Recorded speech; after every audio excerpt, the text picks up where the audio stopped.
वो जिग्नेश मेवानी जिन्होंने गुजरात के अंदर बिहारियों को भगाने का काम किया। वो कहते थे जाओ बिहारी जाओ वापस जाओ, भारत तेरे टुकड़े होंगे इंशाल्लाह इंशाल्लाह करने वाले ऐसे नारे लगाने वालों को बिहार की जनता कभी वहाँ इनको स्वीकार नहीं कर सकती है। कोई वोटर नहीं है उनका, कोई उनकी बात सुनने नहीं जाएगा। ये बिना मतलब के हैं, फालतू हैं, ये कांग्रेस का और बेड़ा गर्क ही करेंगे। नमस्कार, लाइव सिटीज देख रहे हैं आप। मैं हूं आपके साथ अनिकेत कुमार।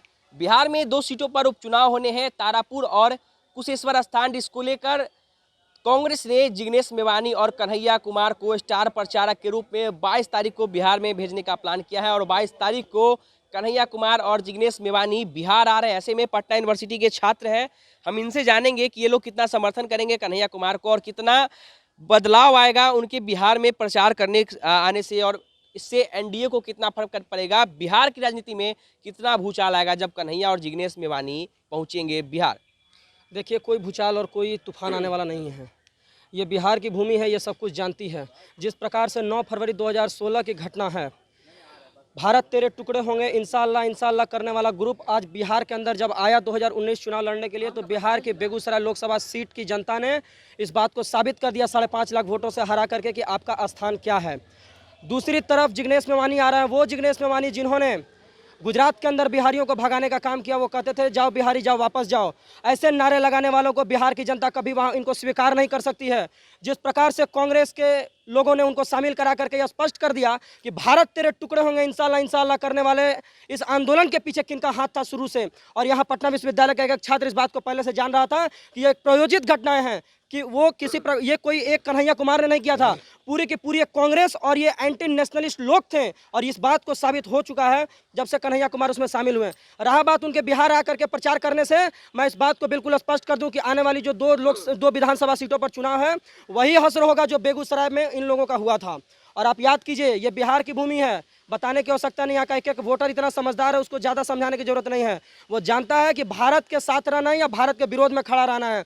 ये आने वाला विधानसभा का चुनाव बिहार के भविष्य को लेकर के सबसे बड़ा चुनाव है, बिहार के भविष्य को लेकर के चुनाव होना है, इसलिए इन लोगों को कहीं पर भी जगह नहीं मिल सकती है। अच्छा, आपने जैसा कहा कि जिग्नेश मेवानी ही वो शख्स थे जो बिहारियों को भगा रहे थे गुजरात से, मगर अब वो खुद बिहार आ रहे हैं, तो क्या आप लोग उनको एंट्री देंगे बिहार में? एंट्री कन्हैया कुमार तक को हम लोग दिए नहीं। जिग्नेश मेवानी पटना विश्वविद्यालय में, आपको पता है, आज तक कन्हैया कुमार आ नहीं पाए हैं। और अब जब जिग्नेश मेवानी आ रहे हैं तो बिहार का एक एक छात्र, एक एक नौजवान, एक एक वोटर उनका विरोध करेगा। और कन्हैया डरते हैं पटना विश्वविद्यालय से? कन्हैया बहुत ज़्यादा डरते हैं, और कन्हैया से ज़्यादा कोई डरपोक है भी नहीं। कन्हैया से बड़ा कोई डरपोक आप देखे हैं? खाली टीवी पर बक बक बोलना, उसके अलावा उसको आता है कुछ? तो 22 तारीख को आ रहे हैं दोनों, क्या आप लोग बिहार का जनता विरोध कर रहा है और हम लोग भी विरोध कर रहे हैं। इसके पहले जब वो 9 फरवरी 2016 की घटना के बाद भी हम लोगों ने विरोध किया था, और अब भी हम विरोध करने जा रहे हैं। इन दोनों का बिहार की धरती पर इनका स्वागत नहीं, इनका विरोध होना चाहिए। इस बात को बिहार की जनता बखूबी जानती है और किसी को समझाने की जरूरत नहीं है। आने वाला जो 2 विधानसभा का जो उपचुनाव होना है, वहाँ पर इन लोगों का बहुत बुरा हाल होना है। जब से ये प्रचार करने वहाँ पहुँचेंगे, ये ऑटोमेटिकली दूसरा जीत जाएगा। कन्हैया और जिग्नेश मेवानी आ रहे हैं बिहार, क्या लग रहा है? देखिए, पहली बात तो कांग्रेस की स्थिति क्या है पूरे देश में ये सबको पता है, बहुत अच्छी तरह से पता है। ऊपर से इन्होंने 2 स्टार प्रचारक उतारे हैं, कन्हैया और जिग्नेश। जिग्नेश को छोटा बच्चा से लेकर बुजुर्ग तक कोई जानता नहीं है, तो वो कितना अच्छा चुनाव प्रचार कर पाएंगे, कितने अच्छे प्रचारक साबित होंगे, ये आपको भी पता है, हमको भी पता है। ठीक है, बात करें अगर कन्हैया कुमार की, तो कन्हैया कुमार का जो है बेगूसराय में क्या हाल हुआ ये आपको भी पता है, हमको भी पता है, बहुत अच्छी तरह से पता है। लोकसभा का चुनाव कितनी बुरी तरीके से हारे हैं सबको पता है। और विधानसभा में प्रचारक बन के किसके ऊपर प्रभाव डालेंगे अपनी बातों से? किसके ऊपर? कोई वोटर नहीं है उनका, कोई उनकी बात सुनने नहीं जाएगा, कोई मतलब नहीं है इनका। ये जो कांग्रेस ने जो 2 स्टार प्रचारक उतारे हैं, ये बिना मतलब के हैं, फालतू हैं, ये कांग्रेस का और बेड़ा गर्क ही करेंगे। ये कांग्रेस का उत्थान नहीं। युवा समर्थन में रहते हैं कन्हैया कुमार। युवा समर्थन में कहाँ रहते हैं सर? युवा अगर समर्थन में रहते तो दिखता ना, युवा समर्थन में रहते तो दिखता। जिन युवाओं के समर्थन से आप जेएनयू में उस पार्टी को तो आप छोड़ दिए, उस विचारधारा के युवाओं से जाकर पूछ लीजिए कि कन्हैया के बारे में क्या विचार है। वाम दल के जितने भी छात्र संगठन हैं और वाम दल का खुद जितने भी वाम दल हैं, उन सबसे आप जाके पूछिए उनके कार्यकर्ताओं से कि कन्हैया के बारे में क्या विचार है। आप देखिएगा वो बताएंगे। मैं अपना पर्सनल एक्सपीरियंस बताता हूँ, मैं भी मीडिया का स्टूडेंट हूँ। मैंने वाम दल के छात्र संगठन है, एक वाम दल का छात्र संगठन है, मैंने उनके कार्यकर्ताओं से पूछा कि कन्हैया कुमार जो हैं अभी कांग्रेस में चले गए, आपका क्या कहना है? कौन कन्हैया? उनका रिएक्शन पूछा था, कौन कन्हैया? हम तो जानते ही नहीं है। तो जैसे ही आपने पार्टी छोड़ा, आपका जो बेस था वोट का वो तो आपने बर्बाद कर दिया। अब आप नया बेस तैयार करते, और नया बेस तैयार करने की जगह पे आप जो है यहाँ पे चुनाव तो प्रचार 22 तारीख को दोनों आ रहे हैं क्या? आप कुछ यहाँ- नहीं उखाड़ पाएंगे, कोई कुछ नहीं कर पाएंगे, यहाँ पे कोई करिश्मा नहीं होगा। चलिए, कन्हैया आ रहे हैं 22 तारीख को, जिग्नेश मेवानी आ रहे हैं, इन दोनों ने अपनी अपनी बातों को रखा है, आपको क्या लगता है? देखिए, इन दो नेताओं के बारे में आपको बता दूं। कन्हैया कुमार के बारे में अगर देखिए तो लोकसभा चुनाव में यहाँ की जनता ने उनको जवाब दे दिया। दूसरे हैं आपके जिग्नेश मेवानी, उन्होंने बिहार के जनता को बाहरी का दर्जा दिया था अपने गुजरात में, तो बिहार की जनता उनको बिल्कुल एक्सेप्ट करने वाली नहीं है। और जहाँ तक बिहार में बात है तो कुशेश्वर स्थान और फिर वहाँ तारापुर विधानसभा में दोनों को दोनों सीट इस बार राजद जीतेगा। और हमारे युवा का नेता जहाँ तक देखिए हमारे तेजस्वी यादव हैं। आपने भी कहा कि जिग्नेश मेवानी ने बिहार को बाहरी का दर्जा दिया था, हाँ। लेकिन अब जिग्नेश मेवानी खुद बिहार आ रहे हैं। देखिए, कहीं किसी को आने जाने के लिए कोई रोक टोक तो नहीं है, लेकिन बिहार की जनता, बिहार का वोटर उनको दिल से एक्सेप्ट नहीं करेगा। और इस बार दोनों का दोनों सीट राजद जीतेगा और इस बार चुनाव के बाद राजद का सरकार बनेगा बिहार में। राजद की सरकार बनेगा। क्या लग रहा है, कन्हैया और जिग्नेश मेवानी पहुंच रहे हैं बिहार में, बिहार की जनता एक्सेप्ट करेगी उनको? देखिए, जहाँ तक एक्सेप्ट करने की बात आप कर रहे हैं, तो जहाँ हमारे अन्य साथी जो चीज़ बोल रहे हैं, सबसे पहली बात जिन्होंने ये बोला कि जेएनयू के कैंपस में ऐसे वैसे नारे लगे, तो अगर आप उसको देशद्रोह मानते हैं, ठीक, सुप्रीम कोर्ट उसे देशद्रोही मानती है, तो अभी तक क्यों गिरफ्तार नहीं कर पाई? इसका जवाब आप दे पाएंगे? इसका जवाब नहीं दे पाते हैं आप। क्यों गिरफ्तार नहीं कर पाई? देशद्रोह को फांसी दी जाती है, आप उसको मात्र गिरफ्तार नहीं कर पा रहे हैं, क्यों? इसके पीछे क्या रीजन है?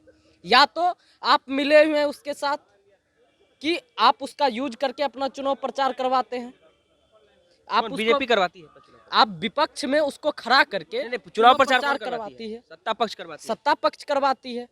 अगर नहीं मिले हुए हैं तो क्यों गिरफ्तार नहीं कर पाए? आप सिर्फ क्यों बोलते हैं कि वो देशद्रोह है? देशद्रोह है तो फांसी दीजिए, अगर देशद्रोह नहीं है तो गिरफ्तार नहीं कर पा रहे हैं आप।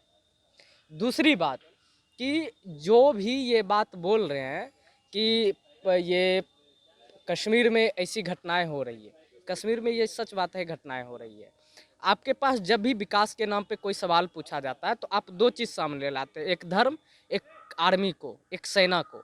आप ये क्यों नहीं सोचते हैं जो सेना आपके लिए काम कर रही है, हमारे देश के लिए काम कर रही है, वो भी एक किसान का बेटा होगा, वो भी किसान के घर से गया होगा। आपके तरफ पूंजीपति के घर से वो नहीं गया है, वो एक किसान के घर से गया है, एक मध्यम वर्ग के फैमिली से गया है। और उस सेना के नाम पे आप वाहवाही लूट रहे हैं, लेकिन उसके जड़ को आप मजबूत क्यों नहीं कर रहे हैं?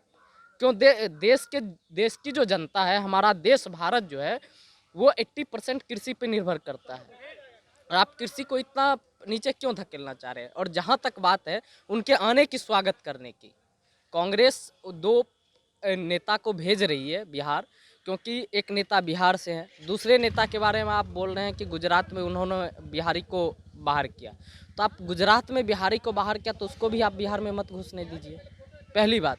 दूसरी बात, अगर कन्हैया कुमार बिहार आ रहे हैं प्रचार करने के लिए, तो आप ये बात को सामने रख रहे हैं कि बेगूसराय के लोकसभा चुनाव में उनको जनता ने जवाब दे दिया, ठीक, जनता जवाब दे दी, तो आप ये क्यों नहीं सोच रहे हैं जहां एक तरफ पक्ष में गिरिराज सिंह जैसे दिग्गज सांसद खड़े थे जिनको इतने दिनों का अनुभव है राजनीति का, वहां एक नौजवान व्यक्ति अगर 5 लाख वोट से हार जाता है तो उन्होंने एक ऐसी संदेश दे दी है सत्ता पक्ष को कि उसके माध्यम से सत्ता पक्ष को सोचने पे मजबूर कर दिया है कि कन्हैया कुमार क्या चीज़ है।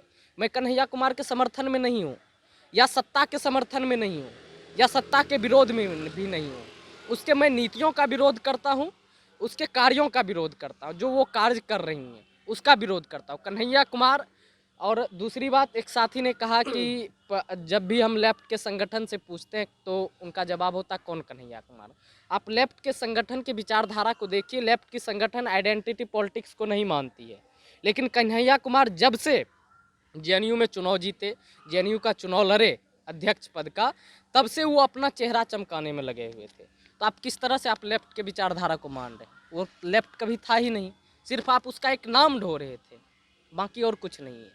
तो बाकी जो भी है आप देखिए, और ये आने का स्वागत करेगी कि नहीं करेगी वो तो चुनाव के बाद, रिजल्ट के बाद पता चलेगा। तो अभी हमारे साथ पटना यूनिवर्सिटी के तमाम छात्र थे, कई छात्रों ने कन्हैया के विपक्ष में अपनी बातों को रखा है, कई छात्रों ने कन्हैया के पक्ष में अपनी बातों को रखा है। अब देखना है कि जब 22 तारीख को कन्हैया और जिग्नेश मेवानी बिहार पहुंचते हैं तो उनका समर्थन होता है या विरोध, देखना काफ़ी दिलचस्प होगा। हम आपको तमाम अपडेट देते रहेंगे। आप लाइव सिटीज़ के साथ बने रहें। लाइव सिटीज़ के यूट्यूब चैनल को सब्सक्राइब कर ले, फेसबुक पेज को लाइक कर दे, इस वीडियो को ज़्यादा से ज़्यादा शेयर करें। धन्यवाद।